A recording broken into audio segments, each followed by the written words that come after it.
Okey, bismillahirrahmanirrahim. Assalamualaikum warahmatullahi wabarakatuh dan selamat malam kepada semua yang join saya pada malam ni untuk program Bootcamp Mastery Saham.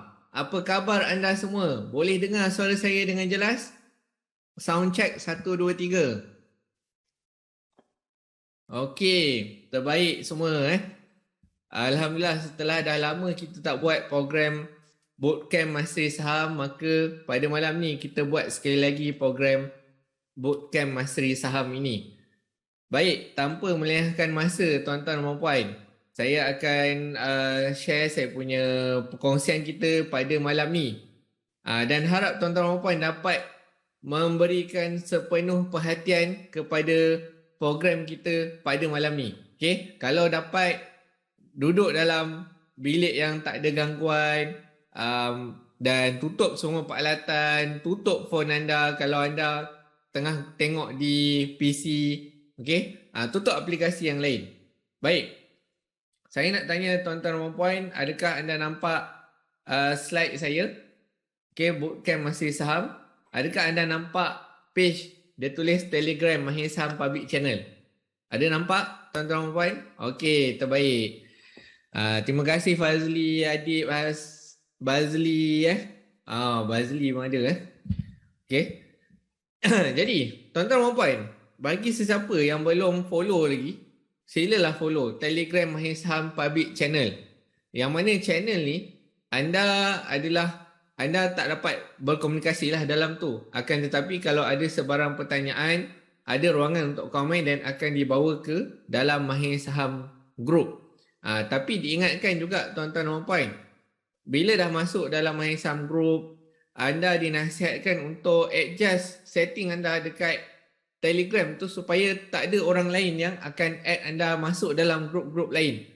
Antaranya mereka akan add anda masuk dalam grup-grup yang kata mereka adalah grup saya, tunjukkan pelaburan-pelaburan yang invest RM100 dapat RM5,000 dalam masa 4 jam, invest RM500 dapat RM10,000 dalam masa 4 jam. Benda tu semua tak logik tuan-tuan dan puan. Dan saya harap tuan-tuan dan puan yang join kita pada malam ni tak akan terperangkap dalam ataupun terjebak dalam scam-scam yang tak logik seperti berikut. Okey. Jadi, anda juga boleh pergi ke Google Play Store ataupun Apple App Store untuk download aplikasi Mahir Saham App. Okey, dan tuan-tuan dan puan, sebelum kita pergi lebih lanjut, saya nak perkenalkan diri saya. Nama saya Muhammad Mahir Ilham bin Alias, lebih dikenali sebagai Mahir Alias. Saya ada kelulusan MSTA dan CFTE. Saya adalah remiser di bawah Melaka Securities Sdn Bhd, salah satu broker yang diiktiraf di Bursa Malaysia. Dah mengasaskan Mahir Saham ni sebenarnya sejak hujung tahun 2015 lagi. 2016 lebih aktif, dan saya menjadi seorang remiser sejak Oktober 2016. Saya dan alhamdulillah sejak daripada tahun tersebut, pada tahun 2018, 2019, 2020 dan sebenarnya 2021, saya mendapat anugerah top remiser tuan-tuan dan puan. Saya sebelum ni, jurusan yang saya belajar, bidang yang saya belajar adalah perubatan. Saya melanjutkan pelajaran ke Rusia selama 6 tahun, grad pada tahun 2012. Dan saya berkhidmat sebagai seorang houseman di Hospital Selayang. Dan pada tahun 2015, saya pergi ke klinik kesihatan Sarike untuk berkhidmat sebagai medical officer ataupun MO selama setahun.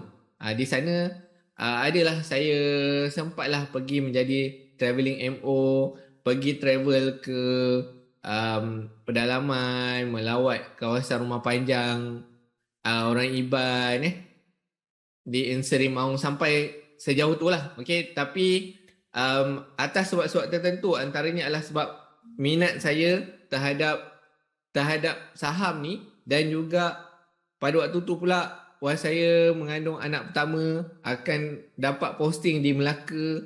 Maka saya ambil keputusan untuk berhenti sebagai seorang doktor perubatan dan pursue career sebagai seorang remiser. Nak jadi remiser, tuan-tuan dan puan, kena ambil exam 2 modul. Satu modul 6, modul 7. Modul 6 cerita tentang stock market rules and regulation. Modul 7 pula adalah cerita tentang fundamental analysis dan asset valuation. Jadi saya dah terdedah dengan saham ni sejak tahun 2011 lagi lah, waktu saya di bangku universiti. Tetapi secara serius saya mula belajar adalah pada tahun 2015. Okey. Jadi itu adalah antara apa yang dapat saya ceritakan. Antara sebab kenapa saya ambil exam untuk MSTA CFTE, salah satu exam yang diiktiraf dalam bidang analisis teknikal. Kalau tadi saya ceritakan kepada tuan-tuan dan puan tentang nak jadi remiser, kena jawab exam, salah satunya adalah modul 7, Fundamental Analysis dan Asset Valuation. Dan saya kira saya punya perjalanan untuk saya mendalami saham ataupun apa-apa instrumen pelaburan takkan lengkap selagi saya tak lengkapkan diri saya dengan analisis teknikal. Dan Alhamdulillah saya diberi peluang ditaja untuk ambil exam MSTA CFTE yang mana harga dia bernilai RM18,000. Ditaja oleh Persatuan Remiser Bumi Putra. Tapi pastilah saya kena lepas. Kalau tak, saya lah yang kena bayar balik RM18,000 tu. Dan antara sebab lain juga kenapa saya ambil exam ni, supaya saya tahu ilmu yang saya nak sampaikan kepada tuan-tuan dan puan, ilmu yang saya nak gunakan dalam pelaburan saya adalah ilmu yang betul, yang sahih. Bukan sekadar tengok video di YouTube, bukan sekadar mungkin membaca buku tanpa ada guru ataupun tutor atau mentor yang guide saya. Okay. Jadi Alhamdulillah ketika saya ambil exam tersebut, saya mendapat distinction lah di seluruh dunia pada waktu tu yang mengambil exam tersebut. Okay. Jadi kita pergi kepada sesi kita pada malam ni, sesi yang pertama, asas saham. Okay. Jadi kita mulakan tuan-tuan dan puan dengan satu video. Saya akan tunjukkan satu video dekat tuan-tuan dan puan. Harap tuan-puan dapat dengarlah dengan saya video kita pada malam ni .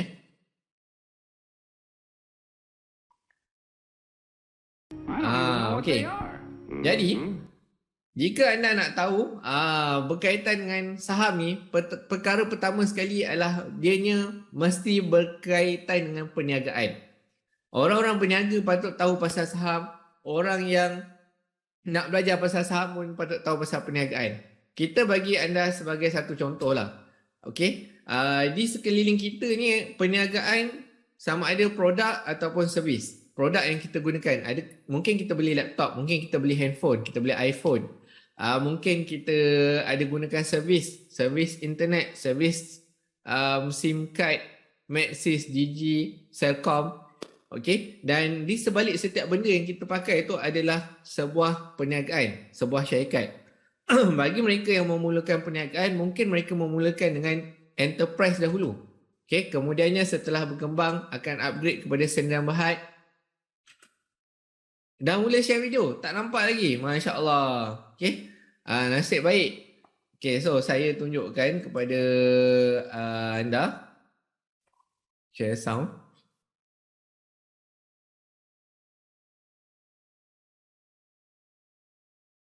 Jadi dekat hadapan tuan-tuan dan puan ni ada seorang, nama dia Abu lah, kita katakan nama dia Abu. Dia jual oil drum manufacturing. Okay, dia buat tong drum untuk simpan oil. Jadi apabila produk yang dihasilkan tu berkualiti, mendapat sambutan hangat, nak tak nak demand bertambah dan dia kena kembangkan lagi bisnes dia, tuan-tuan dan puan.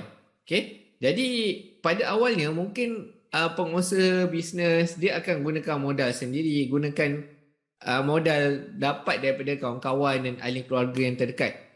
Tapi benda tu akan sampai kepada satu tahap yang maksimum, dah sampai limit. Jadi dia perlukan dana tambahan.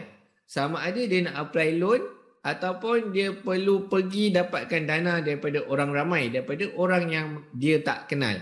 Jadi itulah ini dah sekarang tunjuk, mungkin dekat US tapi benda yang sama sahaja berlaku di seluruh dunia. Jadi itu adalah antara kelebihan dia, tuan-tuan dan puan. Belajar tentang pelaburan ni, saham, anda akan dapat praktikkan ilmu ni dalam saham-saham global juga satu masa nanti. Okey, jadi syarikat dia ni, dia nak upgrade jadi Berhad. Jadi akan ada satu proses yang mana dia mesti ikut regulation, dia mesti ikut law. Kalau ada kesilapan, dia akan boleh dipenjarakan, boleh dikenakan denda. Jadi investment banker yang dia approach tadi untuk upgrade syarikat dia kepada Berhad akan bertugas untuk menjual saham-saham dalam syarikat dia tadi. Jadi pembeli-pembeli akan biasanya terdiri daripada high net worth individual, pelabur-pelabur kaya lah pada permulaannya. Maka dengan duit tersebut, maka dapatlah dia kembangkan, dia upgrade kilang dia improve dia punya transportation dan logistik. Dan setiap peralatan dalam kilang dia, tuan-tuan dan puan, misal kata bilangan unit saham yang dia ada adalah 100,000 unit saham dan anda beli 1,000 unit saham, maka anda dah ada 1% dalam setiap aset yang dia miliki. Anda kerusi dia 1% tu adalah anda punya, 1% dalam gaji yang dibayar kepada pekerja adalah anda punya. Dan setelah anda jadi pelabur ni, tuan-tuan dan puan, mesti ada shareholders meeting setiap tahun. Okay? Dan setiap tahun director yang akan tentukan apakah polisi-polisi yang hendak diteruskan ataupun diberhentikan dan perlulah mendapat persetujuan daripada shareholder, iaitu anda sendirilah. Dan pengarah ataupun director ni adalah wakil yang dipilih oleh kita sebagai pemegang saham. Jadi board of directors adalah di bawah shareholder. CEO sebenarnya adalah lebih rendah daripada director dan shareholder, sebab director yang akan memilih CEO yang akan mengetuai bahagian pengurusan. Jadi sebagai shareholder, tuan-tuan dan puan, kita sama ada kita nak dapatkan keuntungan daripada kenaikan harga saham, dan salah satunya juga adalah daripada dividen yang akan diperolehi. Tak semua syarikat memberi dividen sebenarnya. Dan ini akan kita guide dalam sesi-sesi yang berikutnya. Okey, jadi apabila setelah syarikat ni dah dapatkan dana daripada pelabur-pelabur high net worth pada asalnya, syarikat dah sampai kepada tahap dia perlu berkembang lebih jauh lagi dan dia nak dapatkan dana daripada seluruh rakyat US. Okey, kalau anda tengok dekat dalam kartun ni lah, kalau dekat kita di Malaysia, syarikat yang dah power ni mungkin dia nak go further, dia nak dapatkan dana daripada rakyat Malaysia, pelabur-pelabur dari negara kita sendiri. Jadi dia kena pergi dekat mana? Dia kena pergi dekat Bursa Malaysia. Kalau dalam kartun ni dia pergi ke New York Stock Exchange. Kalau dekat kita di Malaysia ni, pengusaha bisnes, pengusaha syarikat mesti pergi dekat Bursa Malaysia. Bursa Malaysia akan menggariskan beberapa kriteria yang diperlukan oleh sesebuah syarikat sebelum disenaraikan di Bursa Malaysia. Bila nak disenaraikan di Bursa Malaysia, bukan calang-calang syarikat boleh disenaraikan di Bursa Malaysia, tuan-tuan dan puan. Antaranya mestilah, kalau anda nak disenaraikan di papan utama, mesti keuntungan terkini adalah tahun terkini 6 juta, tak silap saya. Dan untuk keuntungan terkumpul 3 ke 5 tahun yang lepas adalah berjumlah 20 juta ringgit. Jadi kalau di US, anda mesti nak kena mungkin berapakah aset yang anda ada, bagaimana taburan shareholder, berapa keuntungan minimum. Dan setiap syarikat yang disenaraikan di Bursa Malaysia, sebab dia pakai duit public, tuan-tuan dan puan, mesti kena laporkan dia punya keadaan kewangan syarikat setiap suku tahun ataupun setiap 3 bulan. Setahun ada 4 suku. Jadi setiap 3 bulan mereka kena tunjukkan apakah progres, sebab kita gunakan duit public, tak boleh main-main, tuan-tuan dan puan. Jadi itulah sebabnya kadang-kadang setengah syarikat mereka nak reputasi sebenarnya, bukan calang-calang syarikat yang dapat disenaraikan di Bursa Malaysia. Apabila telah berjaya melepasi proses tu, inilah yang dinamakan IPO, Initial Public Offering. Syarikat tu akan ada dibagi nickname dia, ticker, nama singkatan macam ODM, okay, macam Telekom Malaysia TM, Tenaga Nasional Tenaga, dan akan disenaraikan di Bursa Malaysia. Okay. Dan bursa ni adalah satu pasar, tuan-tuan puan. Okay.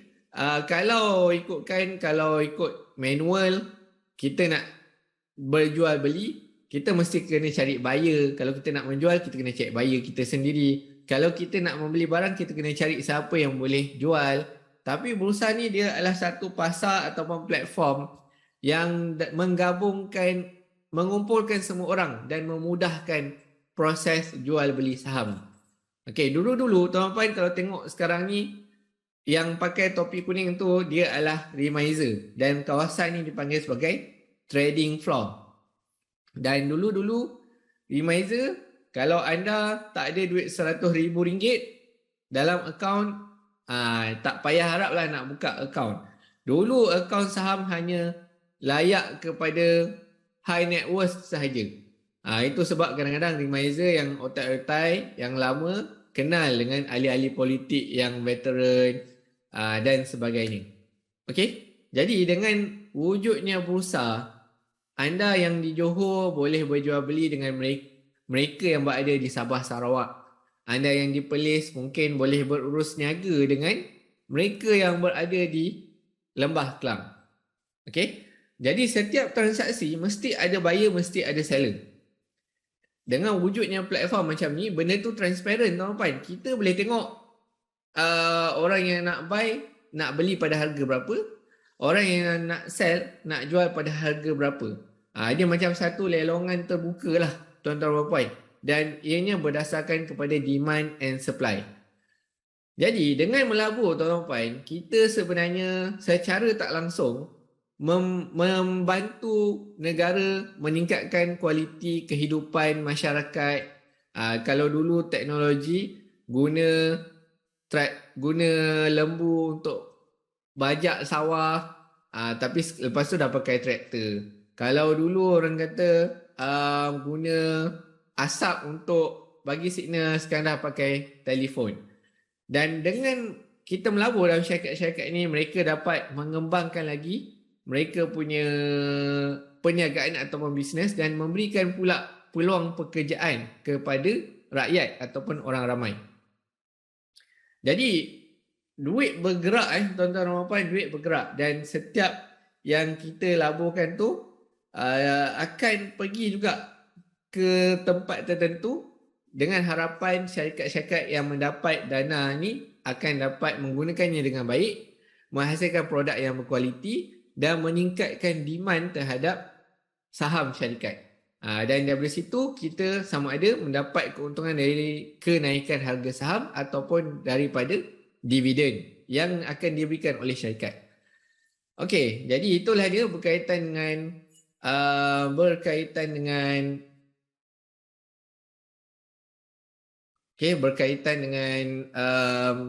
saham, tuan-tuan dan puan. Okey, boleh? Jelas ke tuan-tuan dan puan? Setakat ni jelas? Terbaik. Okey.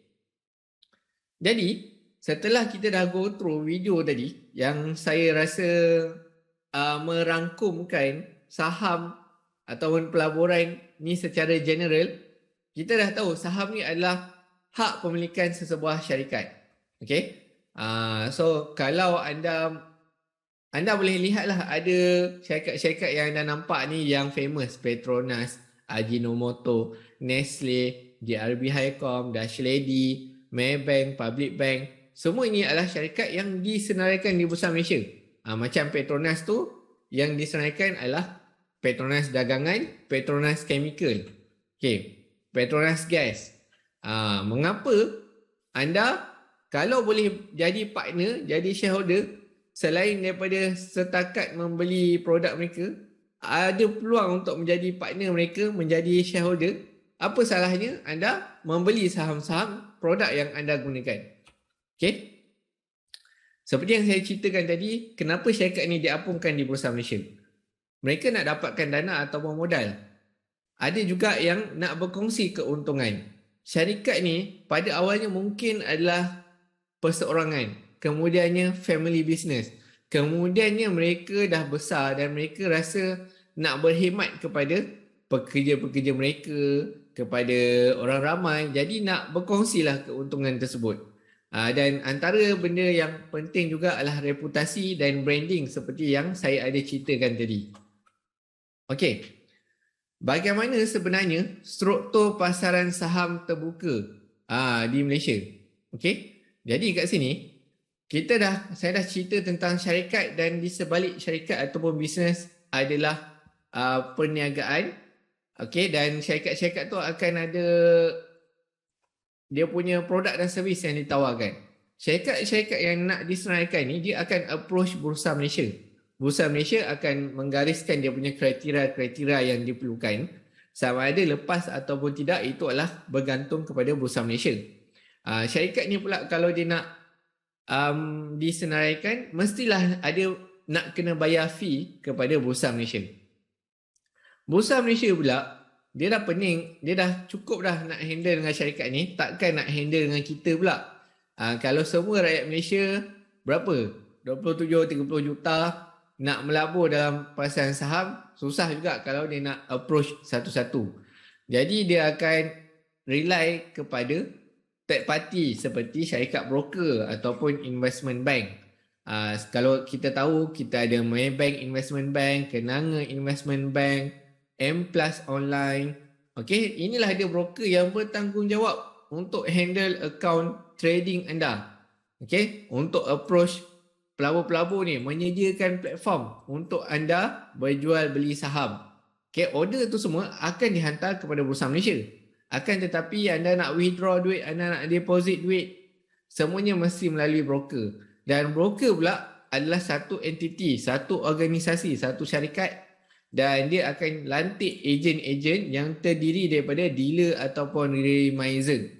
Jadi saya sebagai remiser, bos saya adalah Melaka Securities Sdn Bhd ataupun nama famous dia M+. Dan inilah broker ataupun remiser mesti ada ambil exam. Okey, macam saya ambil exam, mesti ada untuk dapatkan lesen. Lesen ni yang handle lesen adalah Suruhanjaya Security. Suruhanjaya Security. Jadi Suruhanjaya Security inilah yang akan bab undang-undang. Okey, adakah sebarang manipulasi dalam stock market punya trading? Siapa yang kerja remiser patutnya hanya deal dengan klien, tiba-tiba bagi pula investment advice ataupun suruh beli counter dekat orang ramai dalam usaha mungkin untuk manipulasi harga saham. Jadi itu akan dikawal selia oleh Suruhanjaya Security. Okey, bagi menjaga kebajikan anda sebagai pelabur. Okey, sebagai pelabur. Tak naklah terjebak dalam scam, kena tipu pula dengan dealer ataupun remiser. Okey, inilah sebabnya semua struktur ni dibuat untuk menjaga kebajikan semua orang yang terlibat dalam pasaran saham ni. Okey. Jadi kat sini kita boleh tengok, kita pergi pula dekat jenis pelaburan tuan-tuan dan puan. Okey, saya ingat anda mungkin kita kena fahamkan jenis pelaburan ni secara general dulu. Sebab boleh jadi dalam kalangan tuan-tuan dan puan ada yang join program kita terus nak tahu pasal saham. Okey, tapi saya harap anda faham pelaburan ni ada banyak jenis. Okey, kalau anda membaca buku Robert T. Kiyosaki, okay, dia membahagikan orang ramai ni secara kewangan dia kepada 4 kuarter. Okay, 4 bahagian. Iaitu EBSI. Boleh tak tuan-tuan dan puan komen dekat ruang komen nanti? Okay. E ni siapa? E ni adalah employee. Okay, dia adalah pekerja. Sama ada dia bekerja dalam sektor swasta ataupun government. Jadi dia ada bos, dia dapat gaji setiap bulan. Okey, B pula tuan-tuan dan puan adalah business owner. Okey, maaf saya salah. Okey, so ini adalah ini kita kena erase dulu. Okey. So pen, okey, so E, B dan S. Okay. So S ni adalah self-employed, tuan-tuan. Mungkin macam saya saya dulu doktor dekat hospital kerajaan. Maka waktu tu saya adalah employee. Kemudian kalau saya keluar dan saya nak buka klinik saya sendiri, maka saya akan tergolong dalam kategori self-employed. Kalau saya tak bekerja, kalau saya tak duduk dekat klinik tu, patient datang, tak ada doktor nak tengok patient, maka maka patient pun tak akan bayar lah. Patient pun tak ada dapat servis daripada doktor lah. Jadi dalam kes self-employed ni, kalau saya tak ada, duit pun tak masuk, tuan-tuan. Okay? Jadi dia berbeza dengan business owner. Misal kata kalau klinik saya tu dah besar, saya buka rangkaian, saya pula upah doktor lain untuk in charge klinik-klinik, maka pada waktu tu saya dah ada sistem, saya dah ada staff, maka bolehlah kita kategorikan sebagai business owner.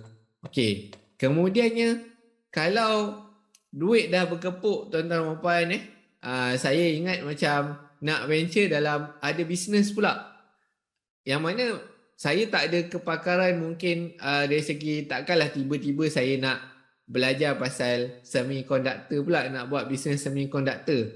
Jadi saya mesti cari orang yang pakar dalam bidang tersebut, yang dah buat bisnes dalam bidang tersebut, dan saya nak jadi pelabur dalam syarikat tersebut. Okey. So inilah dia, tuan-tuan dan puan. So far rata-rata tuan-tuan dan puan sekarang ni, tuan-tuan dan puan berada dalam kategori yang mana? Cuba tuan-tuan tulis pada ruangan komen. Tuan-tuan dalam kategori yang mana sekarang ni? Adakah tuan-tuan seorang employee? Adakah anda self-employed? Adakah anda business owner? Adakah anda investor? Okay. So rata-ratanya mesti, biasanya lah orang bermula sama, biasanya daripada E. Okay. Mungkin dia grow kepada S. Mungkin ada orang dia terus pergi kepada S. Okay. Mungkin anda lah anak kepada business owner yang banyak staff, jadi anda bolehlah terus melompat kepada B. Okay. Jadi kat sini sebenarnya duit tu yang paling laju masuk sebenarnya adalah pada ruangan kanan, right quadrant. Sebabnya ini dia menggunakan OPM, ada people's money dan ada people's time. Okay. Ataupun ada people's energy ke. Okay.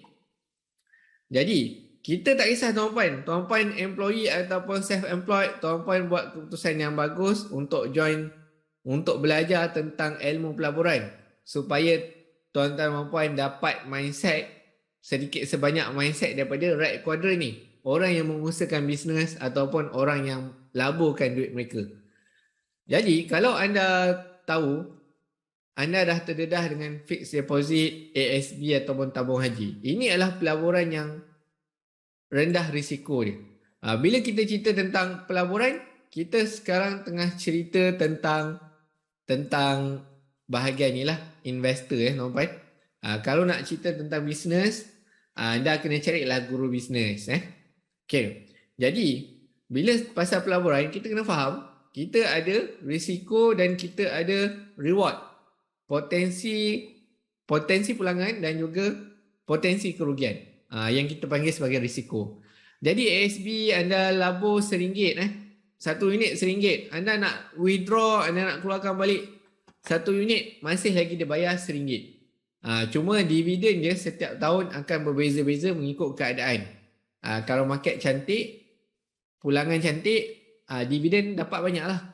Kalau sekarang ni gawat, ekonomi teruk, maka dividen akan dapat sedikit. Okay, tapi anda beli 100 unit, anda boleh redeem 100 unit pada harga yang sama. Anda letak duit dalam akaun bank, anda letak dalam tabung haji, biasanya ada pulangan lah daripada tempat yang anda letak. Okay, dan biasanya duit anda tak akan hilang ataupun merosot lah, unless anda withdraw duit anda. Okay, jadi sukuk ataupun bond ni, dia lebih kepada institution punya. Kita pun tak ada akses kepada sukuk ataupun bond. Dia macam pinjaman. kita pula bagi loan kepada sesebuah syarikat sebagai contoh. Itu dipanggil sukuk ataupun bond. Okey, dan saya kira ramai antara kita mungkin telah di approach oleh ejen unit trust.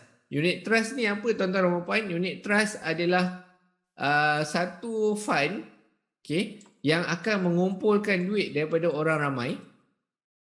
Mungkin ni adalah individu, inilah individu, anda pun salah seorang yang menyumbang ke dalam fund ni, dan fund ni akan ada spesifik job dia.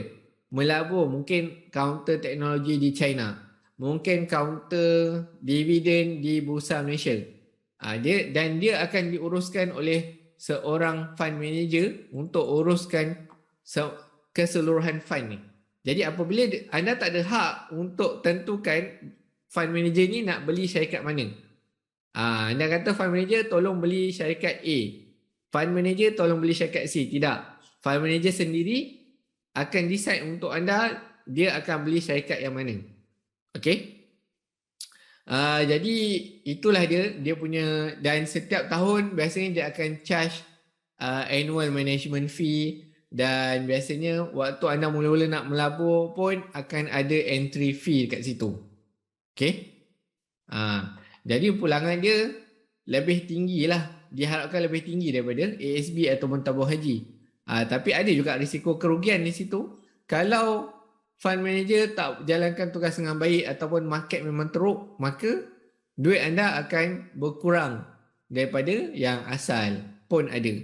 Jadi kemudian kalau anda nak dapatkan, mungkin nak pilih syarikat-syarikat yang memang lagi power, limitation untuk fund manager ni tuan-tuan puan, dia ada fine yang dia kena jaga, dan kemudian dia tak boleh sebarangan pilih syarikat, tu satu. Dan kemudiannya dia banyak fee lah yang dia nak kena maintain. Dia nak kena return, dia nak kena cover entry fee, return dia nak kena consider nak cover management fee. Jadi kalau anda nak melabur, pilih kaunter-kaunter anda sendiri, itulah dia datangnya saham. Dan setengah saham boleh naik lebih daripada apa yang mungkin fund manager, syarikat-syarikat yang fund manager labur. Biasanya syarikat-syarikat yang fund manager labur ni dia adalah syarikat-syarikat yang mungkin dah matured, mungkin sederhana, tengah growth, tapi ada syarikat-syarikat yang di luar daripada radar mereka. Dan anda juga berpeluang masuk secara spesifik dalam saham tersebut dan saham tersebut naik. Kalau dalam fund manager, dia akan masuk dalam beberapa saham. Jadi ada syarikat yang buat keuntungan yang banyak, tapi ada juga syarikat yang kerugian. Jadi keseluruhan ni akan menyebabkan return tu berkurangan. Instead of kita tumpu pada certain sektor ataupun certain tema saja. Kemudian bila anda dah faham tentang saham ataupun equity, saya rasa ada yang mungkin nak pergi kepada komoditi ataupun futures. Komoditi tu barang lah macam minyak kelapa sawit, minyak soya, minyak. Jadi dia adalah lebih volatile tuan-tuan dan puan. Modal yang diperlukan adalah lebih besar daripada saham ni biasanya. Okey. So kat sinilah pelaburan tuan-tuan dan puan secara keseluruhan. Saya tak kata anda patut melabur saham semata-mata. Ataupun anda patut melabur unit trust semata-mata. Kan tetapi anda perlu faham keseluruhan ni supaya bergantung kepada anda punya level, anda punya tahap di mana sekarang ni. Kalau anda pencen, janganlah masuk dalam pelaburan-pelaburan yang tinggi risiko macam komoditi, macam saham. Kalau dapat simpan dalam ASB pun dah cukup bagus. Kalau unit trust tu dah stable, anda memang dah beli pada harga yang sangat rendah, tak ada masalah lah nak keep. So kat sinilah dia tentang perbandingan pelaburan. Jadi pelaburan ni lagi tinggi return, lagi cepat duit anda nak digandakan. So misal kata kalau kat sini anda tengok kalau pulangan buku biru dia bagi anda return 7% setahun, maka tempoh nak doublekan duit anda dengan menggunakan rule of 72, tempoh nak doublekan duit anda adalah 10 tahun. Iaitu sebagai contoh RM1,000 nak jadi RM2,000 akan ambil masa 10 tahun. Okay, macam mana kira dia?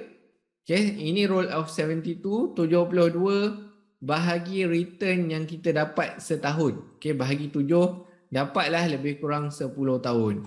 Okay, kalau pulangan dia 5% setahun, 72 bahagi 14, maka 72 bahagi 5, maka dapat 14 tahun. Okay, jadi kita nak cepat gandakan duit kita, kita perlu tingkatkan return yang kita dapat daripada pelaburan kita, tuan-tuan dan puan. Bagaimana pulangan saham pula? Pulangan saham, kita target nak beat unit trust, kita target nak beat ASB lah. Dan certain portfolio manager sebagai contoh macam Warren Buffett kata boleh konsisten selama berpuluh-puluh tahun 30%. Okay? Jadi kita mungkin tak macam Warren Buffett. Kita kalau dapat konsisten 15% pun setiap 5 tahun duit kita dah double. Okay? Tapi kalau kita boleh masuk dalam certain saham, ya syarikat yang betul strategik, ada teknik-teknik dia, maka ada syarikat yang proper tu dalam masa 6 bulan ke 1 tahun boleh dapat 100 ke 300%. Okay? Dah tak mainlah double digit macam ni. Dah masuk 100 ke 300% setahun. Okay? Kalau masuk pula dalam kaunter yang orang goreng, sindiket goreng sebagai contoh, boleh dapat lebih 100% dalam masa lebih kurang 1 bulan. Okay? Tapi lagi tinggilah risiko dia, tuan-tuan dan puan. Okay. Dan mesti ada ilmu yang spesifik, teknik yang strategik. Okay. Kenapa saham? Kita refresh balik. Benda ni dikawal selia oleh Suruhanjaya Security. Dia boleh kita tengok monitor secara online. Kos nak mula pun rendah. Nak buka akaun CDS sekarang ni sebab dah online dah RM11. Mudah dicairkan. Bukan kita beli kadang-kadang kalau misal kata dalam kes hartanah kita nak beli, kita kena apply loan, kita kena sign dokumen, kadang-kadang ambil masa 3 bulan. Kemudian kalau kita nak jual pula kena cari buyer, kalau tak ada buyer tak boleh nak jual juga. Jadi kalau dekat saham ni anda dah siap akaun CDS, anda dah deposit duit, terus anda boleh beli pada hari yang sama, anda boleh jual juga pada hari yang sama. Anda tak dapat jual 30 sen, anda boleh jual lebih rendah 29 sen, 28 sen. Tapi mesti boleh jual. Okay? Kita juga ada panel patuh syariah yang akan tentukan sama ada kaunter atau syarikat tersebut patuh syariah ataupun tidak. Jadi banyak lagi lah. Dia punya benefit dia, banyak pilihan. Boleh diramal dengan menggunakan fundamental analysis, technical analysis. Dan potensi pulangan yang lebih tinggi lah daripada fixed deposit, ASB dan likely juga unit trust. Anda pernah dengar mungkin indeks IBM KLCI selalu dia laporkan dalam berita yang skrin gelap ke? Yang dilaporkan oleh apa ni? Oleh berita-berita. Jadi kalau anda tengok dekat sini, sebenarnya indeks IBM KLCI itu apa? Indeks IBM KLCI sebenarnya dia monitor 30 syarikat terbesar di Bursa Malaysia. Kalau 30 syarikat ni rata-ratanya untung dan kemudian demand terhadap saham syarikat tu tinggi, maka harga saham ni akan naik. Sebagai result dia, indeks akan naik. Okay, jadi indeks ni adalah petunjuk prestasi. Boleh kata petunjuk prestasi ekonomi negara. Kalau indeks jatuh, bermaksud hampir keseluruhan 30 syarikat ni harga saham dia jatuh, mungkin adalah disebabkan keuntungan yang merosot ataupun kerugian yang bertambah. Okey? Jadi ini pasal market cap tu adalah saiz sesebuah syarikat lah. Ini ini bila dah start nanti fundamental analysis, boleh type into dalam benda tu secara lebih detail.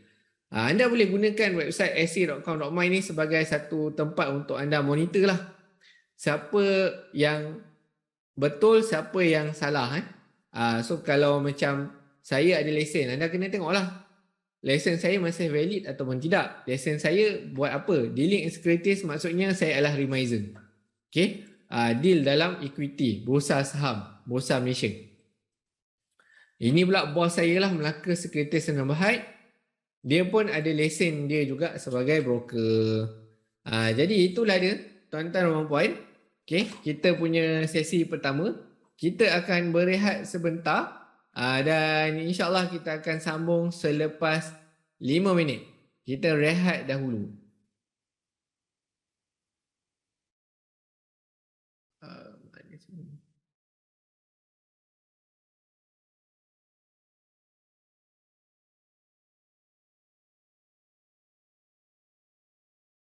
Kita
Okey tuan-tuan dan puan selesai sudah kita punya rehat selama 5 minit tadi tuan-tuan dan puan. Okey, so sekarang ni kita pergi kepada sesi yang berikutnya. Okey. Mana saya punya control tadi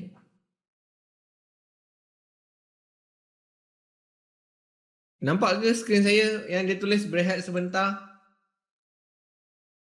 Alamak, dia punya control pun dah hilang Okey, tak apa. Kita pergi nampak Okey, kita pergi kepada sesi yang kedua, sambungan asas saham, tuan-tuan dan puan. Okey, so ini saya kena buka juga ni. Okey.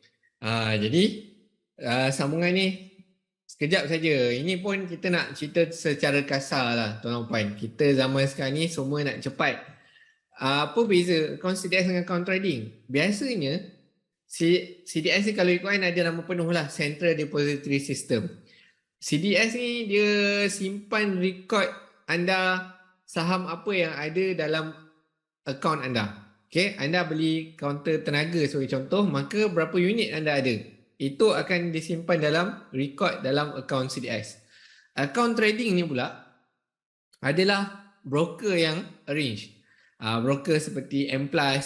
Jadi dia nak mudahkan untuk simpan rekod anda, sebab yang akan deal dengan duit anda apa semua adalah broker. Bursa tak deal dengan anda dari segi duit. Anda kalau ada nak kena bayar apa-apa, broker lah akan kena charge dekat statement anda apa semua tu melalui account trading anda. Okey, jadi account trading ni boleh jadi Islamik, boleh jadi konvensional. Kalau anda orang Islam, kita suruh buka akaun jenis Islamik lah. Okey, di mana akaun jenis Islamik nanti saya akan terangkan, saya sentuh sedikit di mana dia tak ada interest, okey, tapi ada hibah. Dan dia anda kalau nak beli saham yang tak patuh syariah, dia terus block siap-siap. Kalau jenis account trading pula ada beberapa jenis cash, collateral ataupun margin.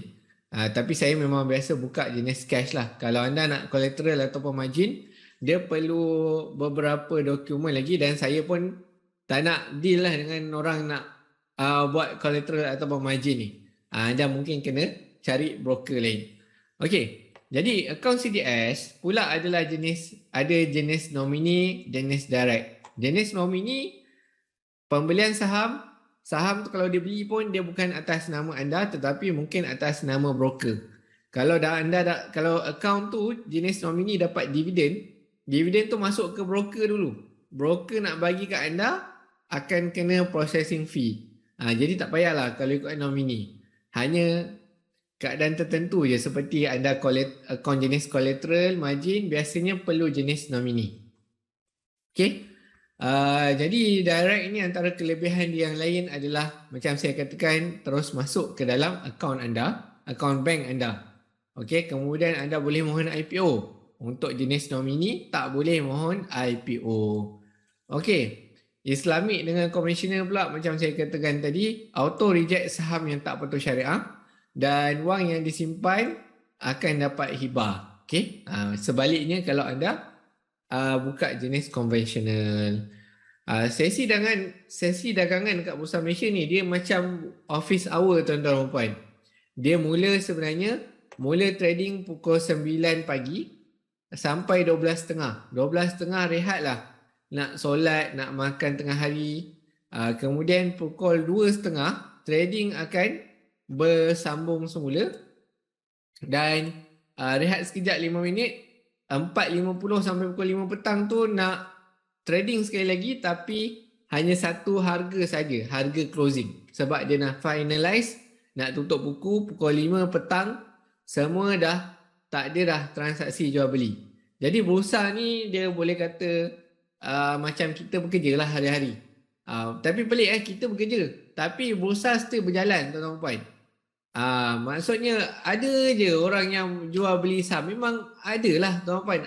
Macam kerja fund manager, kerja trader, kerja investor, dia akan kerja dia hari-hari jual beli saham lah. Akaun CDS boleh tukar reminder tak? Ada orang tanya. Akaun CDS, setiap satu broker, CDS tu dia akan buka satu. Okay, dia akan ada nombor yang khas, nombor akaun CDS. Kalau buka dengan M Plus ada satu akaun CDS. Kalau buka RHB ada akaun CDS yang kedua. Jadi akaun CDS ni kalau dah buka dengan M Plus, tak boleh lah buka lagi satu akaun CDS. Okay. Kalau nak kata pasal tukar reminder, tu sensitif sikit. Kalau ikutkan kita cakap tak boleh lah nak tukar reminder. Okay. Tapi kalau betul-betul nak, sebenarnya ada cara, tapi belum tentu juga boleh bagi lepas ke tak kan. Okay. Kadang-kadang nanti M Plus tengok banyak sangat orang nak tukar reminder. Nanti katanya saya curi klien dan sebagainya. Okay. Okay, kita pergilah terus kepada dah cerita tentang platform ni. Saya nak tuan-tuan puan dapatkan gambaran secara kasar. Dalam kalangan tuan-tuan puan ada yang tak tahu pun akaun CDS, tak pernah tengok platform. Jadi saya nak tuan puan terus tahu, dapatkan gambaran penuh. Jangan buka akaun CDS lagi kalau belum buka. Fahamkan dulu, tengok apa yang ada. Kemudian baru anda decide. Contoh, dalam platform dah ada simbol-simbol dia. Kalau macam saya katakan tadi, simbol patuh syariah, anda boleh tengok ada simbol bulat dekat sini. Okay. Simbol come entitlement. Ada bila saham tu, nama saham tu ada C sebelah dia, bermaksud sama ada dia nak buat bonus issue ataupun dia nak bagi dividen. Okay. Dan warrant ni adalah yang dia ada dash W belakang dia. Ada juga warrant yang jenis macam ni dash C belakang dia. Itu lagi advance lah. Okay. Yang dash C belakang tak patuh syariah. Yang dash W belakang ikut dia punya saham induk, patuh syariah ataupun tidak. Okay. Itu tuan-tuan jangan risau. Sebab kita ada kelas yang khas nak cerita tentang platform dan juga trading view. Okay. Charting. Macam mana kita nak tengok chart dan sebagainya. Jadi secara kasarnya market pasaran saham di Bursa Malaysia ada 3 papan utama. Satu main market, satu ace market, lead market. Lead market ni kita biasanya tak ada akses lah. Pelabur retailer tak ada akses. Hanya the sophisticated investor saja. Yang tak silap saya mungkin income dia lebih 1 juta ke setahun. Saya tak ingat apa kriteria dia. Okay. Jadi bila cerita tentang platform ni, kalau jenis cash up front, kita ada 2. Satu, anda boleh buka dekat PC, paparan PC, seperti yang anda nampak sebelah kiri ni. Dan ini adalah Android ataupun iPhone lah. Okay? Android ataupun iPhone. Jadi aplikasi M Plus ni mudah untuk anda berjual beli. Anda nak monitor pun mudah. Okay? Tak semestinya ada PC, tak semestinya ada laptop. Ada phone pun dah boleh jual beli saham. Okay, jadi kat sini mesti mula-mula masukkan duit dahulu, payment, pergi menu payment, dan kemudian tekan deposit. Kemudian anda boleh pilih sama ada nak manual ataupun FPX. Kalau FPX ni lagi cepat dan orang kata dalam masa lepas 5 ke 10 minit anda dah transfer duit, anda terus dah boleh beli saham anda. Okay. Jadi bila anda nak withdraw pula, kalau anda dah untung, anda nak keluarkan duit daripada akaun trading anda, ada menu withdraw. Okay. dan anda boleh pergi dekat bahagian menu withdrawal. Jadi senanglah anda nak keluar masuk duit anda menggunakan platform trading M+. Okey. Cara dia pula. Inilah benda-benda yang sebenarnya ini je yang anda kena tahu. Anda kena tahu cara nak deposit duit, anda kena tahu cara nak withdraw duit, anda nak kena tahu cara nak buy counter, anda nak kena tahu cara nak sell counter.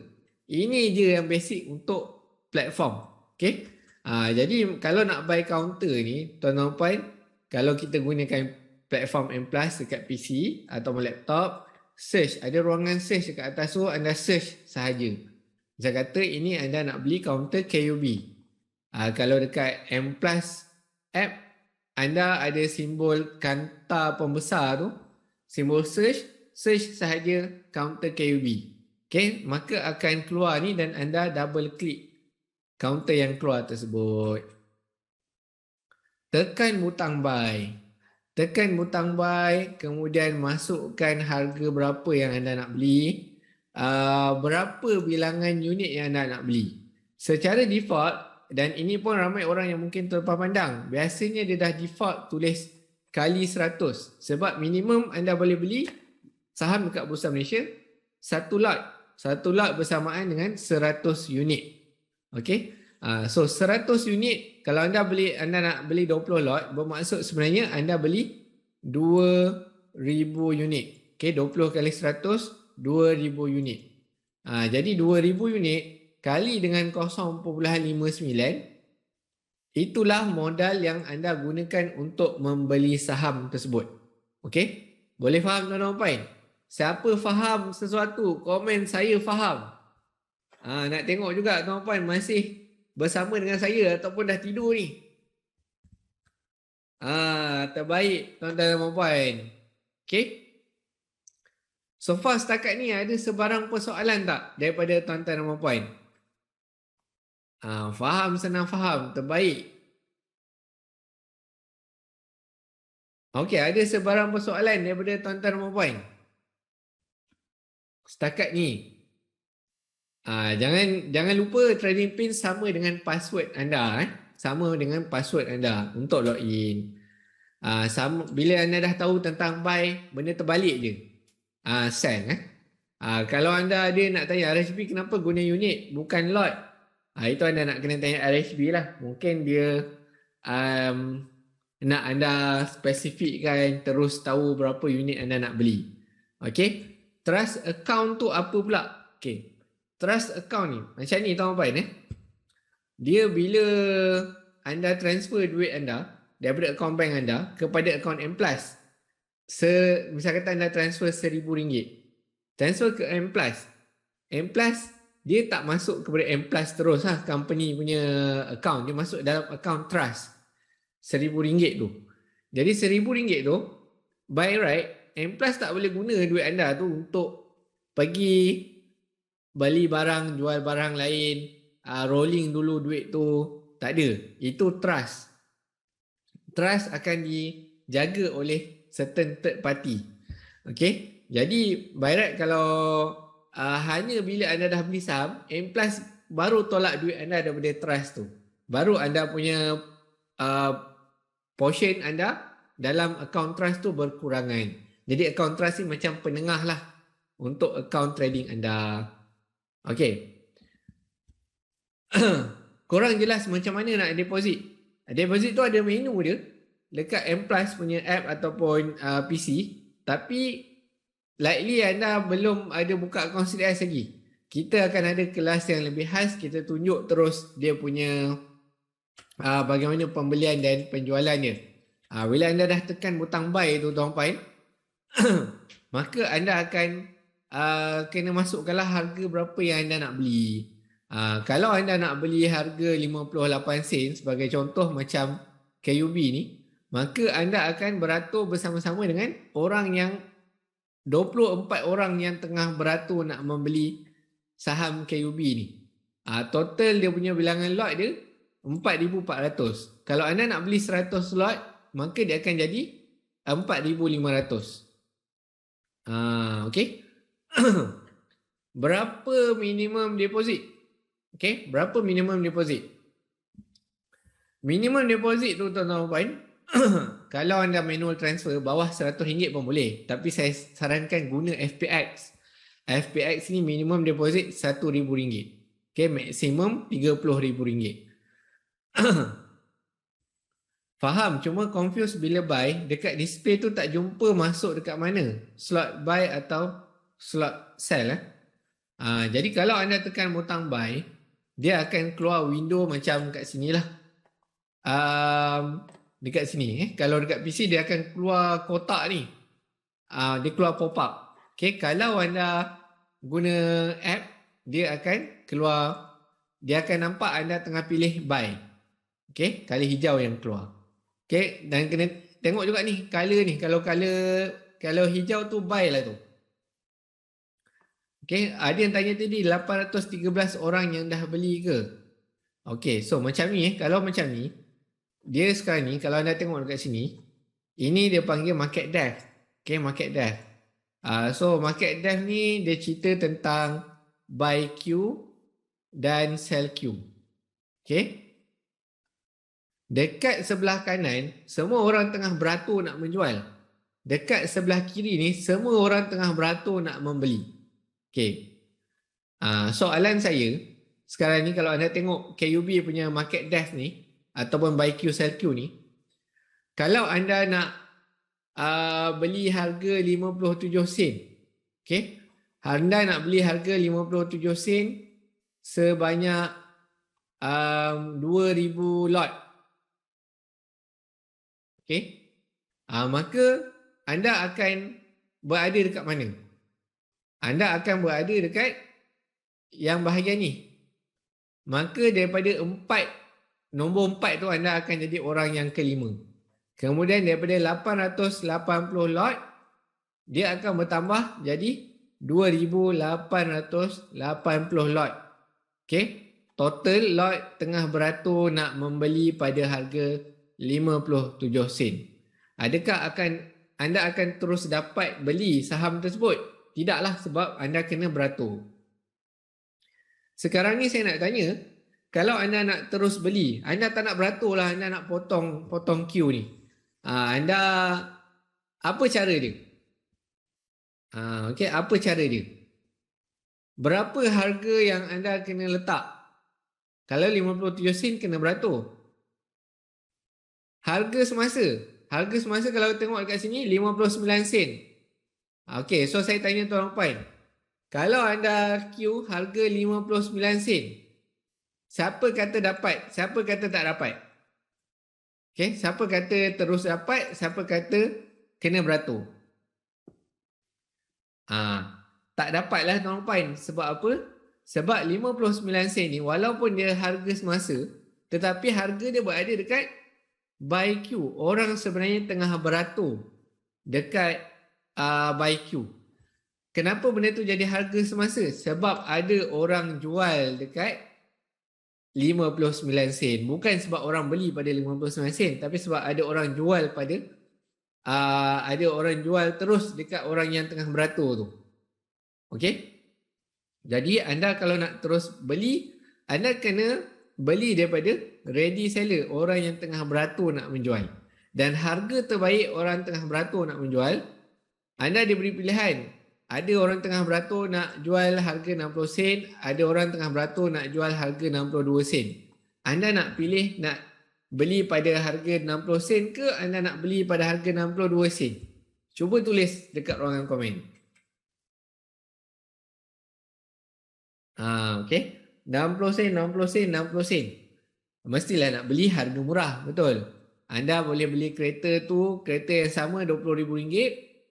Takkan anda nak beli kereta yang sama harga RM30,000. Okay? Katalah anda ter-key in order nak beli harga, tiba anda key in sampai RM1 tuan-tuan puan. RM RM1 tuan letak. Okay? Punya noob, punya beginner sangat tertekanlah RM1. Apa akan jadi? Adakah anda berjaya beli pada harga RM1? Tidak tuan-tuan puan tak akan dapat beli pada harga RM1. Tuan puan still akan dapat the best price sebab dia ikut level lah. Orang tu dah willing nak jual pada harga rendah, dia lah dapat dulu. Okay. Dia sistem tak reject, sistem akan bagi anda harga 60 sen. Okay. Sistem tak reject, benda tu akan berjaya. Anda willing untuk beli sampai RM1, tapi ready seller, harga terbaik yang diberi kepada anda adalah 60 sen. Okay. So kat situlah konsep dia, dan konsep ni adalah konsep yang transparent. Dan buy Q dan sell Q ni yang akan menentukan harga akan buka pada pagi 9 pagi tu buka harga berapa, dan harga tutup pada 4.50 petang akan tutup pada harga berapa. Okay. Sistem akan automatic calculated, balance kan, willing buyer, willing seller, dan akan dapat harga yang terbaik lah, yang dapat puaskan hati semua orang. Okay. Jadi kat sini bila saya cakap harga yang puaskan hati semua orang, kalau anda nak beli harga tu rendah sangat, likely anda tak dapat. Okay. Kalau tak ada seller, anda nak jual harga tinggi sangat sebab anda nak untung, likely pun tak dapat. Okay. Sebab demand tak ada, buyer tak ada. Jadi dalam saham ni, setiap transaksi mesti ada buyer, mesti ada seller. Okay. Jadi kat sini nak sell pun cara dia sama sahaja macam anda nak buy, counter. Okay. Jadi nak cerita tentang size lot dan bid kenaikan harga ni. Dekat Bursa Malaysia ni, harga saham berbeza-beza, tuan-tuan dan puan. Ada harga saham tu RM1.50. Okay. Ada saham Nestle sampai RM100. Okay. Ada saham tu harga dia 20 sen. Jadi berbeza-beza harga saham tu. Bila anda dah masuk, bila anda dah dapat akaun CDS, akaun trading nanti, maka benda ni akan lebih jelas dan lebih anda mudah faham. Dekat market desk, buy Q dan sell Q tu anda akan nampak untuk saham berharga RM1 dan ke atas, setiap pergerakan harga tu adalah 1 sen. Kalau kat sini harga mungkin RM1.50, next harga adalah RM1.51 ataupun harga sebelum adalah RM1.49. Kalau harga saham tu bawah RM1, tuan-tuan dan puan, dia akan jadi, misal kata macam ni, bawah RM1. Harga tu 90 sen. Next harga akan jadi setengah sen, 9.05. Next harga baru jadi 91 sen. Walaupun in real life kita tak ada pun setengah sen, duit setengah sen pun tak ada, tuan-puan. Okay. Sekarang ni kita pun dah tak nampak dah duit 1 sen. Yang apa tu, tembaga tu. Alamak, tak ada conteng-conteng Aduh, patutlah. Okay, so minta maaf tuan-tuan.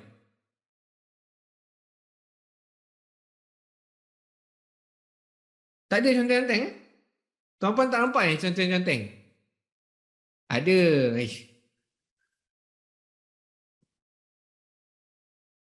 Punya lama saya daripada tadi saya conteng-conteng tuan-tuan. Kat buy tadi. Rasa macam nak hantuk kepala je kalau benda tu tak ada. Patutlah tak faham. Okay. So, terima kasih. Alhamdulillah, selamat. Okay, jadi kalau kita tengok kat sini, mungkin tuan masukkan tuan sendiri yang nak conteng saya punya screen. Tak boleh. Kali ni tak boleh. Bila saya buat live petang-petang dan saya terlupa untuk disable. Klien conteng. Ada yang conteng. Okay. Jadi kat sini boleh nampak lah 0.9, 0.91. Okay. Jadi kalau nak beli, mesti macam saya katakan tadi, satu lot bersamaan dengan 100 unit saham. Okay. Kita pergi pula lah kepada kita punya kos transaksi jual beli saham. Okay. Dia berbeza-beza tuan-tuan puan. Setiap broker ni ada dia punya perbezaan dia. Okay, tapi apa yang saya boleh katakan, ini kita ringkasan dia lah. Okay, so yang sama, stamp duty sama. Sebab stamp duty ni siapa yang dapat tuan-tuan puan? Government. Okay, government yang dapat. Clearing fees, ini adalah bursa yang dapat. Okay, sama saja setiap broker, bergantung. Kalau anda beli untuk anda nak beli kaunter tu 20,000 unit, harga saham tu pula RM1 seunit. Okay, maka anda mesti ada modal sebanyak RM20,000. Sama. Jadi stamp duty untuk semua kes pun sama, clearing fees pun sama. Yang berbeza untuk broker-broker ni, yang beza adalah brokerage fee tuan-tuan. Kadang-kadang dia letakkan minimum RM8. Kalau M-Plus dia letak RM8. Tapi ada broker dia letakkan minimum RM10 lah. Ada letak minimum RM12. Kalau minimum pun dah tinggi tuan-tuan. Itu kalau anda trade bawah RM5,000, bawah RM1,000, anda akan kena cost brokerage yang minimum. Jadi kalau kat situ beza kat sini dah RM2. Time beli dah kena. Dah beza RM2. Kalau time jual pun dah beza lagi RM2, maka dah RM4 beza. Kalau anda melakukan transaksi sebanyak 100 kali transaksi, maka 100 kali 2 dah RM200. Daripada bagi dekat broker, baik anda gunakan broker yang murah, RM200 tu anda boleh buat benda lain. Okay. Jadi kita pergilah dekat sini. Jadi soalan saya dekat tuan-tuan puan, kalau dia beri pilihan, anda nak broker yang brokerage dia rendah ke brokerage dia mahal? Anda boleh buka CDS dengan mana-mana broker, tak ada masalah. Tapi bila anda nak trade lah dengan broker yang menawarkan kos yang rendah. Okay, itu salah satu faktor. Ada yang tanya, mesti ada sebab kenapa broker tu mahal. Apa sebab dia tuan-tuan puan? Macam ni ada yang letak itu minimum satu lagi dia letak percentage tu tinggi. Okay, dalam M+ kita letak 0.08%. Okay, ada broker dia letak 0.1%, ada broker dia letak 0.42%. Mungkin ada argument kata broker tu dia punya platform lagi bagus. Kebanyakan platform broker di Bursa Malaysia ni sama ada dia guna Excel Fast ataupun end-to-end. Biasanya banyak guna Excel Fast. Sama sahaja kebanyakan broker. Okay, itu satu. Kemudian kalau kata dealer ataupun remiser yang broker tu bagus lah, saya akan ragu-ragu lah kat situ. Okay, sebabnya kalau ikutkan dealer, dia bergaji daripada broker. Mungkin dia tak support, dia bergaji tetap. Klien trade ke tak trade ke, mungkin dia ada KPI dia, tapi tak seperti remiser lah. Remiser memang kena jaga klien. Okay. Jadi apa maksud intraday dengan swing? Intraday adalah beli dan jual counter yang sama pada hari yang sama. Jadi ini adalah antara insentif lah yang diberikan. Kalau tengok kat sini brokerage dalam percentage dia, kalau lepas daripada RM8 ni akan gunakan percentage 0.05%. Kenapa M+ letak lebih rendah kalau untuk intraday? Sebab tuan-puan rasa sebab apa? Saya nak tuan-puan asah kebat. Kenapa M+ letak rate untuk intraday 0.05%? Kenapa letak untuk swing? Swing ni beli dan jual counter yang sama tu hari berbeza. Okay, Nelly Nordin kata nak galakkan orang guna modal yang besar. Tak adalah. So ini beza intraday dengan swing. Dia nak anda buat intraday. Galakkan anda buat intraday. Beli dan jual counter yang sama pada hari yang sama. Bila anda buat intraday, banyaklah anda buat transaksi. Dan banyaklah broker dapat brokerage fee. Bergantung kepada jumlah transaksi anda. Okey? Semudah itu saja. Jadi Syamala tanya, kalau beli saham yang sama 2-3 kali, okey. So, misal kata anda beli anda beli counter A, buy. Counter A anda beli harga 50 sen. Okey, kemudian anda sell. Kaunter A harga dah naik 51 sen. Kemudian anda beli balik. Kaunter A harga 52 sen.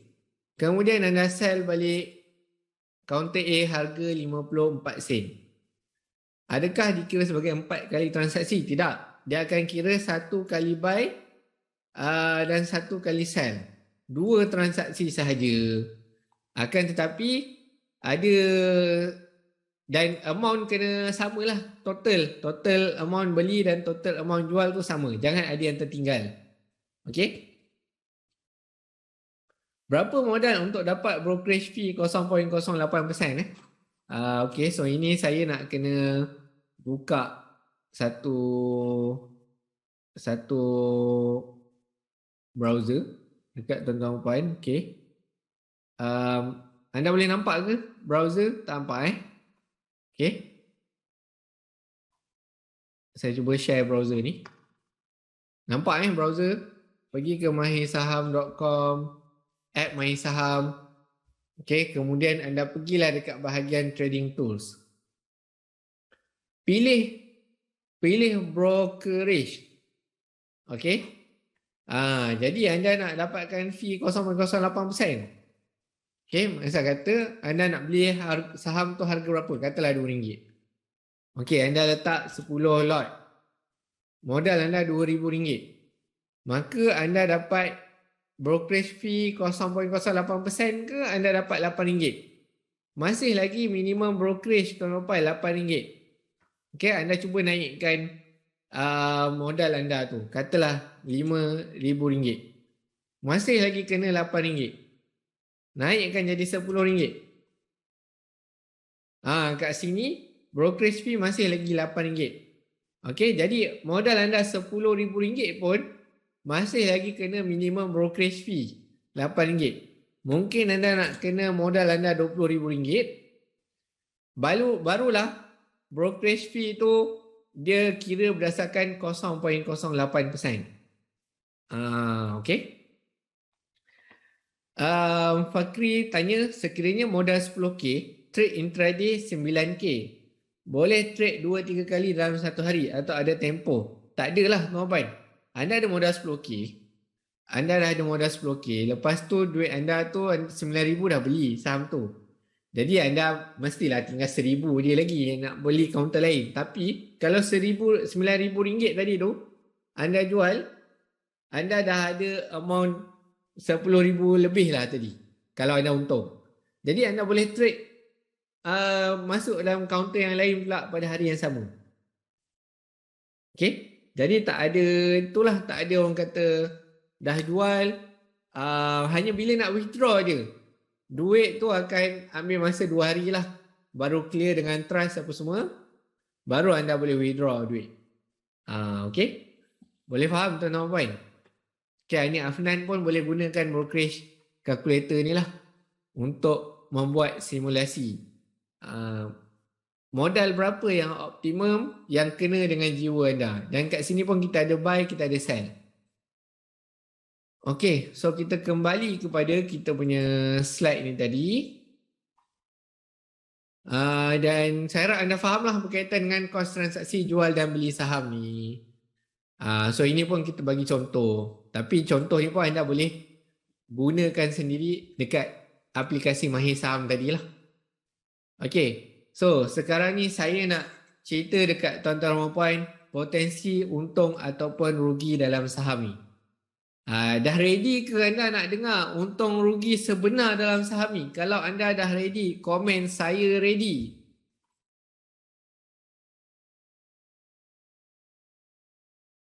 Okey, terbaik tuan-tuan dan puan. Kita pun dah nak sampai ke penghujung program kita pada malam ni Okey, jadi potensi untung atau rugi dalam saham ni, ini contoh kalau anda dah beli saham, anda akan nampak dekat sini berapa amount yang anda beli saham tersebut. Dia tunjukkan berapa bilangan unit yang anda beli saham. Okay, so kalau anda tengok dekat sini dia ada 15,000 unit. Okey, dia beli pada harga berapa? Secara purata dia beli pada harga RM2.44. Harga semasa adalah RM1.35. Harga semasa lagi rendah tak daripada harga yang dia beli? Lagi rendah. Okey, jadi bilangan unit kali dengan harga average price yang dia beli, modal dia, cost dia ni modal dia RM36,000, tuan-tuan dan puan. Sekarang ni market price RM1.35, dia sebenarnya value pegangan saham dia RM20,000 sahaja. Dia dah rugi berapa ringgit? RM16,000. Ini pun kalau dia dah jual lah. Okay, kalau dia jual. Dia confirm dia dah rugi RM16,000. Jadi kalau dari segi percentage dia dah rugi 44%, tuan-tuan dan puan. Jadi kat sini konsep dia pelaburan saham ni dia macam beli rumah. Anda beli rumah harga RM300,000. Okay. Kalau harga rumah tu naik RM500,000, anda untunglah RM200,000. Okay. Anda untung 200k. Tapi kalau harga rumah tu tak ada orang nak beli, drop, anda boleh jual pun pada harga RM250,000, maka anda dah rugi berapa ringgit? Anda dah rugi 50k kat situ. Jadi pelaburan saham ni nilai aset dia berubah-ubah mengikut keadaan semasa. Okey. Jadi ini mungkin modal dia besar, tuan-tuan, kerugian dia pun besar. Tapi anda boleh cuba congak sendiri. Okay, misal kata yang ni anda buanglah dia punya kosong-kosong belakang. Kalau kat sini 4 digit kat depan, anda buanglah yang belakang ni. Mungkin modal anda masuk dalam kaunter tu RM4,928. Tapi sekarang dia jadi RM2,090. Anda tengah rugi RM2,800. Okay, percentage masih sama. Sanggup tak anda nak rugi sebanyak RM2,000? Sanggup tak anda nak rugi sebanyak RM16,000? Soalan saya, berapa amount yang anda sanggup rugi untuk masuk dalam satu-satu kaunter? Berapa yang anda sanggup rugi? Saya tak sanggup rugi apa-apa pun, tuan. Aduh, kalau tak sanggup nak rugi apa-apa pun, tuan-tuan puan, macam saya katakan, saham ni bukan untuk anda. Sebab anda nak dapatkan return, anda mesti berdepan dengan kerugian. Okay? Kalau anda tak sanggup nak rugi apa-apa, jangan melabur. Simpan dalam benda yang sangat rendah risiko, secure. Okay? Account bank, ASB sebagai contoh. Okay. Jadi ada yang letakkan set 10% yang dia sanggup loss daripada modal dia. Maksimum 8% daripada modal dia. Ada yang mungkin letak RM200 sahaja yang dia sanggup loss. Ada orang dia letak RM100 sahaja. Jadi yang penting anda kena letak amount tersebut. Okay? Jadi Muhammad Ashraf kata rugi itu pasti. Cuma kita boleh minimumkan kerugian dia. Itu berdasarkan kepada risk management yang betul, trading plan yang betul. Okey, so anda dah faham Ini adalah potensi kerugian dia, tuan-tuan dan puan. Kita boleh tengok ada yang rugi RM16,000, rugi RM14,000. Kalau dari segi percentage, 44%, 57%. Jadi sekarang ni kita nak tengok potensi keuntungan pula, tuan-tuan dan puan. Okey, potensi keuntungan, color dia color hijau, tuan-tuan dan puan. Contoh, melabur dalam kaunter ni harga 51 sen. Modal dia RM25,000. RM25,000 jadi RM68,000. Kalau dia jual, dia untung berapa? Dia untung RM42,000. Okey, dari segi percentage, saham tu dah naik 167%. Okey. Kalau nak tengok percentage yang tinggi, tengok macam ni lah, tuan-tuan. Saham tu naik 579%. Modal melabur berapa? Tak sampai pun RM10,000 ke RM20,000. RM6,452. Jadilah RM43,000. Keuntungan dia adalah RM37,399. Okey. So kat sini juga saya nak tuan-puan, bila dah ratus-ratus persen ni, ada orang dia pening. Alamak, banyak ke sikit ni ratus-ratus persen? Saya ajar anda shortcut untuk kira. 579%, cuba bahagi dengan 100, kemudian tambah 1. Jadi berapa? Jadi 579 bagi 100, 5.79, tambah 1 jadi 6.79. Okey, 6.79. Jadi 6.79 kali ganda, tuan-puan, bermaksud anda melabur RM1,000, masuk kaunter yang sama macam orang ni, anda boleh jadi RM6,790. Anda melabur RM10,000, maka dia akan jadi RM67,900. Okey, so kalau anda melabur 1 juta, jadilah multimillionaire 6.79 juta. Okey, jadi kat sini benda yang sama, saham yang sama. Anda mungkin pada permulaan anda ada modal yang kecil saja, tapi in the future kalau anda berpeluang, anda ada modal yang lebih besar, teknik sama, anda dapat kembangkan duit anda.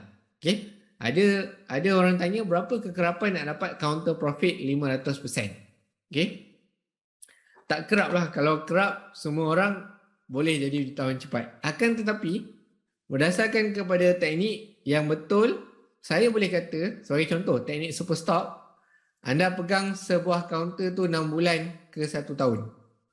Okey, potensi pulangan, kena semua kriteria yang betul, anda boleh dapat 100 ke 300%. Okey, dalam tempoh 6 bulan ke 1 tahun. Okey, so misal kata kalau counter yang ni saya rasa macam 2 tahun, 2 ke 3 tahun. Okey, so ni mungkin 1 tahun. Ni pun tak tahu, mungkin 2 tahun. Okey, disimpan 2 tahun. Okey, dan teknik ada pelbagai lah tuan-tuan dan puan. Kalau mungkin orang yang gunakan teknik ni, keuntungan dan kerugian tu, dia anggap kalau maksimum kerugian adalah 100% duit burn. Tapi potensi keuntungan pula unlimited. Boleh 500%, boleh 700%, boleh 900%. Itu salah satu teknik yang ada. Salah satu konsep yang ada. Okey, dan kemudian kebarangkalian untuk anda untung akan meningkat bila berada dalam market yang bullish. Market bullish ni semua tengah rancak lah tuan-tuan. Okay, kalau anda trade dalam market yang tengah suram, tengah jatuh, maka kebarangkalian tu merosot lah. Boleh faham tuan-tuan? Jadi bila waktu yang terbaik untuk anda belajar saham ni sebenarnya? Saya dah hampir 6 tahun dalam saham ni dan saya boleh kata waktu terbaik untuk anda belajar saham, Tuan Muhammad kata sekarang. Bagus lah. Itu boleh kata ada yang kata soalan, bila waktu terbaik untuk tanam pokok durian? Waktu terbaik sebenarnya adalah 10 tahun lepas. Contoh. Tapi waktu kedua terbaik adalah sekarang. Zul Rushdi kata tengah malam. Okey. Sekarang ni waktu yang terbaik untuk belajar saham adalah waktu tengah market tengah teruk, tuan-tuan dan puan. Bila market tengah cantik, anda terlepas peluang. Satu, anda tak tahu pun market tengah cantik. Okay, dan yang kedua, anda akan ambil masa untuk tahu teknik yang betul, untuk grab opportunity. Okay. Jadi waktu market tak okey, anda belajar, anda buat paper trade, anda tengok keadaan market, timba ilmu habis-habisan, dan anda dah tahu nanti bila market dah cantik, itulah waktu untuk anda all in sebagai contoh. Okey. Boleh faham tuan-tuan puan? So far so good. Okey, so kita pun dah hampir 2 jam sebenarnya 1.5 jam. Okey. Okey, terbaik tuan-tuan dan puan. Jadi kita pun dah sampai kepada penghujung program kita pada malam ni.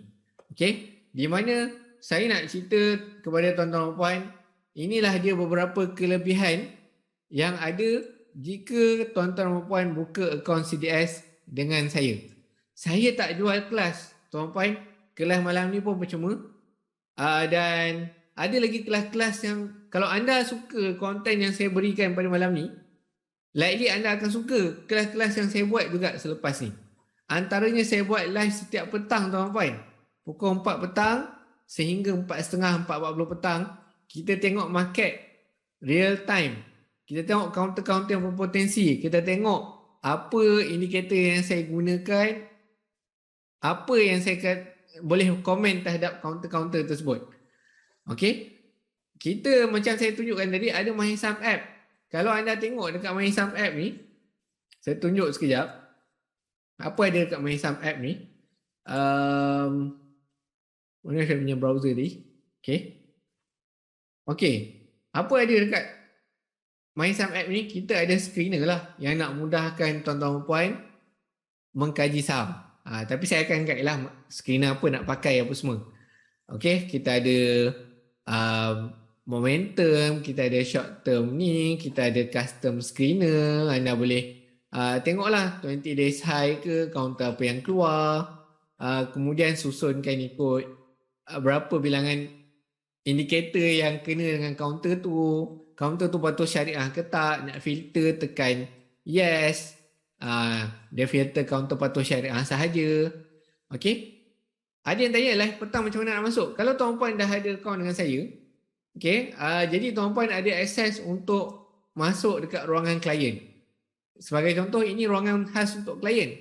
Anda pergi special untuk klien, ada link Zoom. Okay, tak dapat tengok sebab anda bekerja 9 to 5 sebagai contoh. Tapi anda konsisten, anda orang kata nak tak nak terlepas peluang. Anda nak tengok rakaman saya. Ada rakaman dia 3 hari yang latest kalau apps punya ada ke? Apps punya tu apa? Okey, kemudian anda juga boleh tengoklah saya buat step by step Tuan-puan dah join kelas malam ni, bukalah akaun dulu dengan saya. Nanti dapatlah pula akses kepada kelas trading platform dan trading view. Okey. Jadi kalau tengok kemudian dekat situ ada live setiap petang, itu pun tak ada syarat. Tapi ada kelas sebagai contoh kelas super trader. Okey, kelas super trader anda kena buat 5 kali transaksi bulan sebelum. Saya nak tengok tuan-puan praktikkan ataupun tidak apa yang tuan-puan belajar dalam kelas trading platform dan trading view. Kalau tak pernah tekan butang buy, tekan butang sell, macam mana nak pergi ke next level? Okey. Saya dah buka akaun CDS dengan M+. Boleh join ke app MyHisam? App MyHisam adalah klien yang buka akaun CDS dengan saya. Anda buka akaun CDS dengan advisor lain, anda tak boleh tengok pun benda-benda macam ni. Okay? So, kalau ikutkan juga, kita pun ada sistem. Kita cuba tengoklah dekat tuan-tuan. Okay? Real portfolio contoh. Ini portfolio contoh. Kita tolong kirakan sekali anda punya buy, anda punya sell. Tapi benda ni kalau ada masalah roger saya lah. Dan benda ni bukan melambangkan rekod anda yang asal. Kalau ada perbezaan, bukan salah rekod yang asal, salah coding. Mungkin ada calculation ni. Okay. Kemudian bila sesi live petang-petang, kalau saya nampak counter tu berpotensi, saya akan kata inilah dia trading plan scan. Anda pergi tengok dekat dashboard swing. Ini untuk contohlah kan. Okay, yang lepas-lepas ke. Okay. Ini dia punya trading plan. Scan. So, cut loss dekat mana. TP dekat mana. Okay. Boleh buka CDS dengan tuan guna nama wife pula ke? Boleh. Tak ada masalah. Okay. Nanti akses tu gunalah email wife. Okay. Minta lah wife password dan sebagainya. Okay. Jadi kat sini kita ada juga bahagian courses tuan-tuan. segala video, segala topik apa anda nak tengok, anda belajarlah. Tak habis. Tak habis tuan-tuan saham ni. Okey? Banyak yang anda boleh belajar. Okey. So itu dia. Antara perkongsian yang saya boleh cerita dekat tuan-tuan dan puan-puan lah. Okey. Bahagian yang screener courses, itu yang terbaik. Okey, anda nak paper trade pun boleh. Boleh gunakan fungsi paper trade dekat platform aplikasi Mahir Saham. Saya dah buka tapi tak boleh nak akses. Kalau tak boleh nak akses tuan-puan, sila message kita punya team dekat Telegram Mahir Saham Platform. Okay? So saya bagi link dia dekat ruangan komen. t.me/Mahir Saham Platform. Mungkin tak boleh tekan. Saya cuba letak HTTPS. Boleh tekan terus tak? Okay? So macam tu lah dia. Okay? Jadi kita pergi pula semula kepada kita punya slide kita pada hari ini. Inilah dia. Kita ada group support Telegram Lifetime. Okay, so kalau nak tengok tuan-tuan ini support group untuk klien sajalah.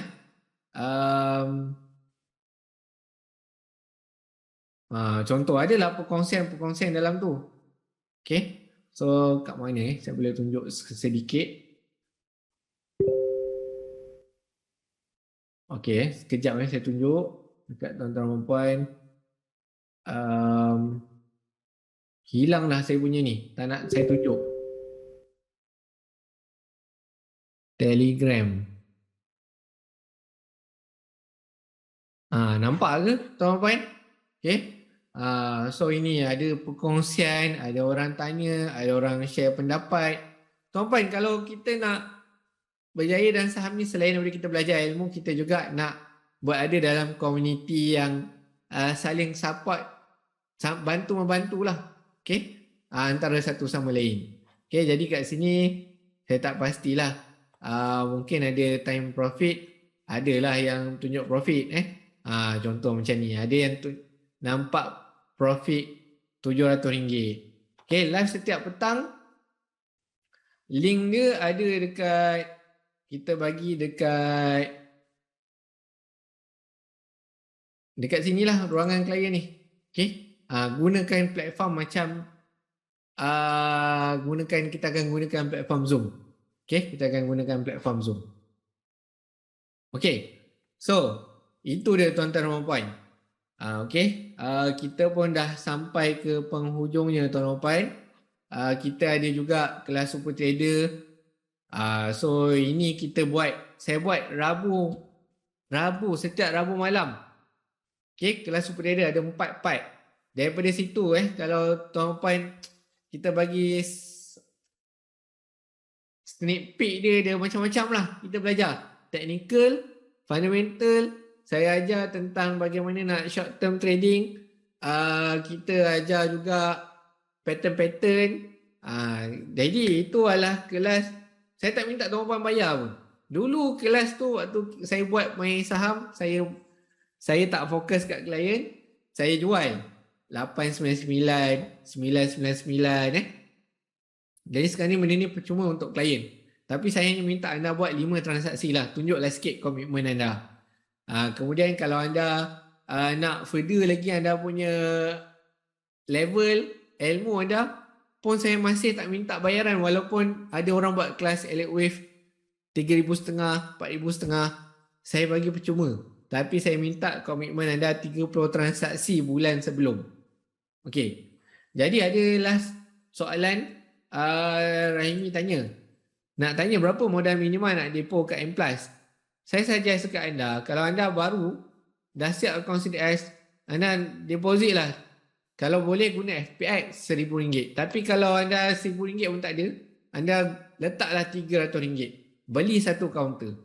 Dan bila anda dah beli tu, nanti anda akan follow kaunter tu. Nampak? Din kata betul tu. Saya kena bayar RM999 2 tahun lepas. Okay? Apa lagi yang tuan-tuan puan nak? Benda dah bagi. Benda kalau tak tahu value dia, susahlah, saya tak dapat nak tolong lagi lah. Okey. So, jadi macam mana tuan-puan, berbaloi ke tak boleh jadi klien saya?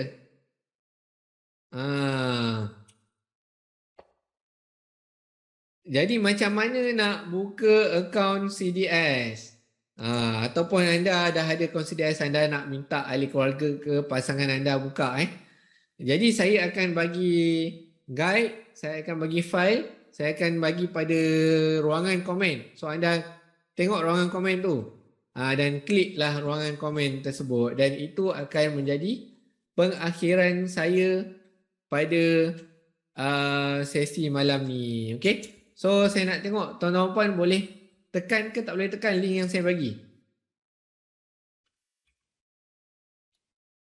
Okay, boleh tekan ke tak boleh tekan link yang saya bagi? Dah tekan? Okey, boleh tekan. Okey. Jadi, jika ada sebarang masalah, sebarang persoalan tuan-tuan dan puan, silakan Roger, saya punya team di Telegram, Mahir Saham Platform. Okey. Telegram Mahir Saham Platform. Okey. Saya rasa dalam slide ni pun ada lah. Okay? Dalam slide ni pun ada cara nak hubungi Mahir Saham Platform di penghujung slide. Okay? Saya rasa sampai di sini saja. Terima kasih kepada tuan-tuan dan puan join sesi saya pada malam ni. Dah hampir sejam lebih. Hampir 2 jam sesi kita pada malam ni. Dan harap bermanfaat. Dan kita akan jumpa dalam sesi-sesi berikutnya. Kelas Platform Trading View live setiap petang. Kelas Elliott Wave. Okay? Dan insyaAllah sama-sama kita bina budaya saham dalam kehidupan kita. Itu sahaja daripada saya. Terima kasih semua. Jumpa lagi. Assalamualaikum.